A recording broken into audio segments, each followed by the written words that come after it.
There is a plant that once sat on the shelves of nearly every pharmacy in America.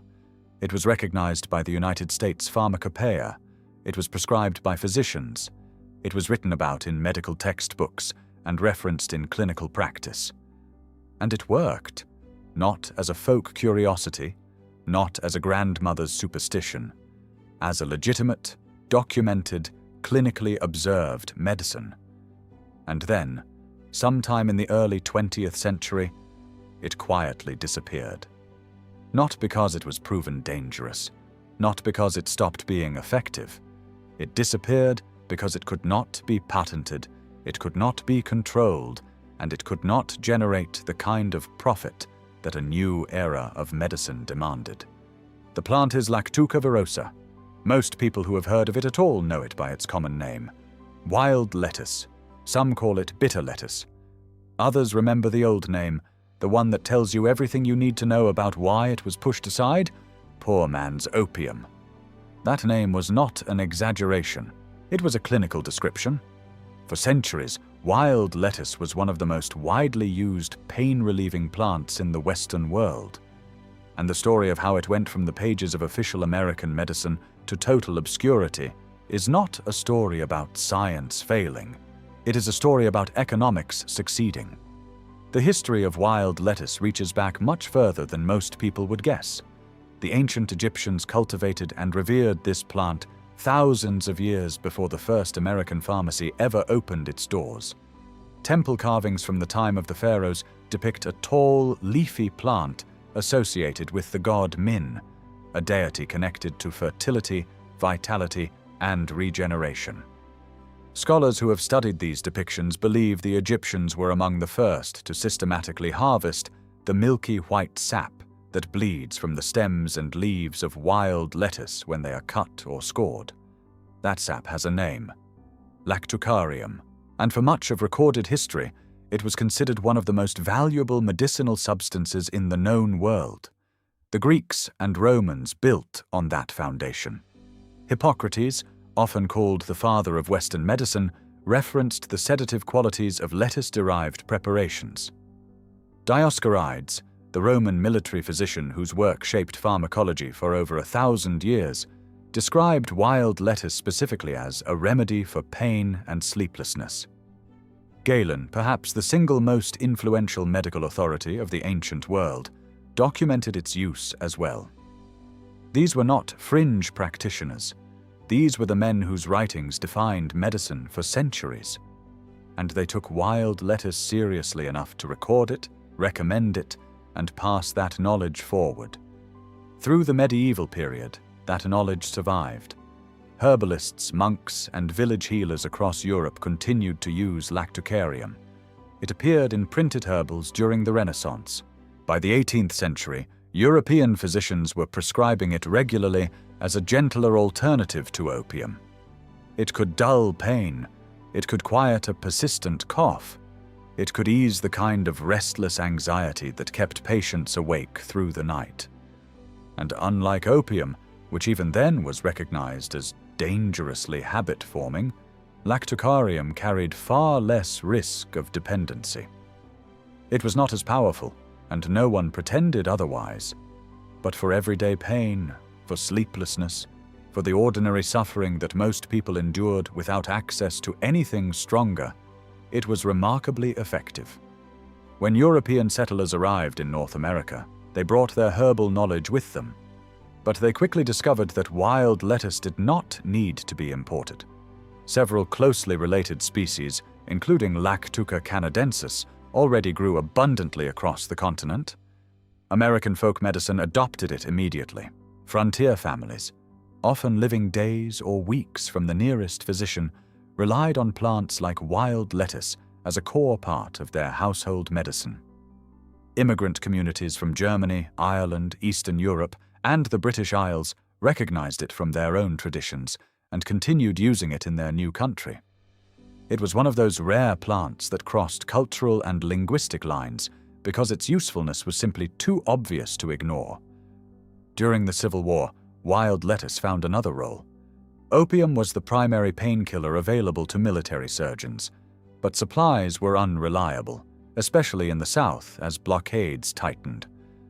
Lactucarium became a battlefield substitute. Field medics and physicians used it to manage pain when nothing else was available. It was not a perfect replacement. It could not match opium for severe trauma, but for the thousands of soldiers suffering from infection, inflammation, chronic wounds, and the grinding misery of camp life, it offered real relief. And it could be harvested from the land around them. By the latter decades of the 19th century, wild lettuce had reached its peak of institutional recognition. Lactucarium was formally listed in the United States Pharmacopeia, the official standard-setting compendium for drugs approved for use in America. This was not a symbolic gesture. Inclusion in the Pharmacopeia meant that a substance had been reviewed, accepted, and endorsed by the medical establishment. Lactucarium appeared alongside morphine, quinine, and other recognized drugs of the era. It was sold in pharmacies in dried form, as tinctures, and in prepared formulations. Physicians prescribed it with confidence. It was, by every measure of the time, real medicine. And then it was gone. The turn of the 20th century brought a series of changes to American medicine that most people have never been encouraged to examine too closely. In 1899, the Bayer Company introduced aspirin. It was synthesized, standardizable, and cheap to manufacture at industrial scale. More importantly, it was proprietary. It could be branded, marketed, and sold through controlled channels that generated consistent revenue. Aspirin was not necessarily superior to lactucarium for every condition, but it was controllable in a way that a wild plant never could be. Then, in 1910, came the Flexner Report. Commissioned by the Carnegie Foundation and shaped by the interests of a rapidly consolidating medical industry, this report evaluated every medical school in the United States and Canada. Its stated goal was to raise standards. And in certain respects, it did. But its deeper effect was to eliminate any form of medical training that did not align with the pharmaceutical model. Schools that taught botanical medicine, eclectic approaches, or plant-based therapeutics were systematically defunded and shut down. Within 2 decades, the physicians who had understood and prescribed wild lettuce were replaced by a new generation trained to think exclusively in terms of synthesized, manufactured, patentable compounds. Lactucarium was quietly removed from the Pharmacopeia. It disappeared from textbooks. It vanished from the medical vocabulary entirely. Wild lettuce did not fail a trial. It was not recalled for safety. It was not debunked by new research. It was edited out of the story. And the editing was so thorough that within a generation, most Americans had no idea the plant had ever been part of their own medical tradition. This is not an isolated case. It is a pattern. And once you see the pattern, it becomes very difficult to unsee. Any remedy that could not be patented, manufactured under controlled conditions, and sold at a markup through licensed distributors was gradually pushed to the margins. It did not matter how many centuries it had been used. It did not matter how many physicians had documented its effects. If it could not generate revenue within the emerging pharmaceutical framework, it was dropped, not disproven. Dropped. And the distinction between those two words is the quiet engine behind much of what happened to plant medicine in America. Now look at where we are. Americans today spend more on pain management than any civilization in the history of the world. The over-the-counter analgesic market is worth billions of dollars annually. Prescription painkillers generate billions more. And behind those numbers is a landscape of suffering that the system itself has struggled to contain.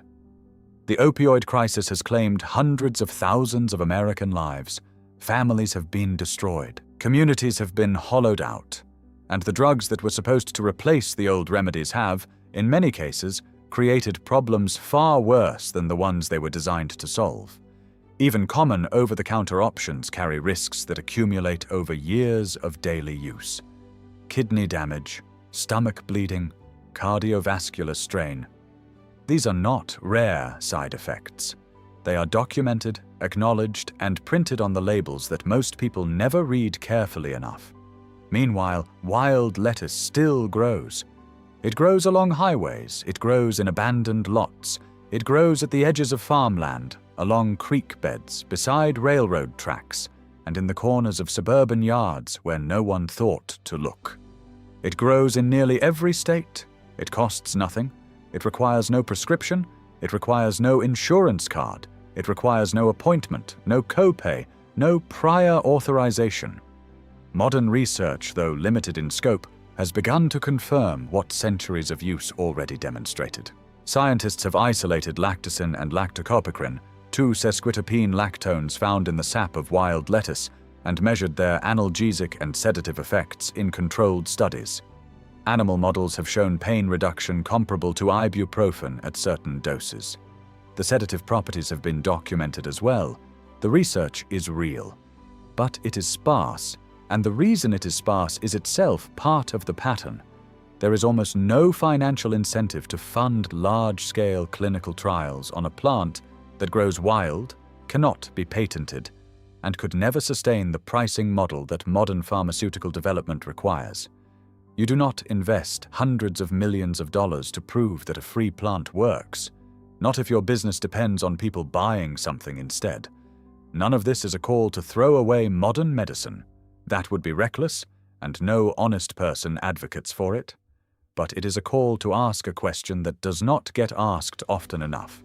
Why is a plant with documented use spanning thousands of years, a plant once recognized by the official pharmacological authority of the United States, a plant with identifiable active compounds and measurable biological effects, completely absent from the national conversation about pain, about rising healthcare costs, about the basic right of Americans to manage their own well-being? The answer is not hidden. It is just easier to ignore. Wild lettuce was not erased from American medicine because it failed. It was erased because it worked well enough, and it was free. And free does not build industries. There was a time in this country when ordinary people understood the plants that grew around them. When a family did not need a prescription to manage a headache, a cough, a night of lost sleep. When knowledge about the natural world was not considered alternative, but simply practical. That knowledge was not primitive. It was refined over generations, tested by necessity, and handed down as a matter of survival. And it was quietly replaced, not by something better in every case, but by something more profitable in every case. Wild lettuce has not changed. Its chemistry is the same today as it was when Egyptian priests carved its image into temple walls. The same as when Roman physicians ground its sap into medicinal preparations. The same as when American frontier families reached for it because it was all they had. And it was enough. The plant did not disappear from America. The knowledge did.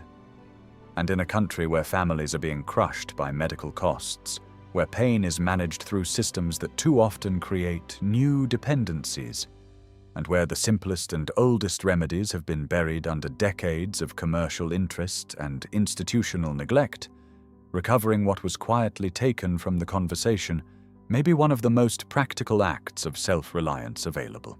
Not because the old ways were flawless, but because not everything that was left behind for honest reasons, and some things that grow free in a ditch are worth more than what sits behind a pharmacy counter.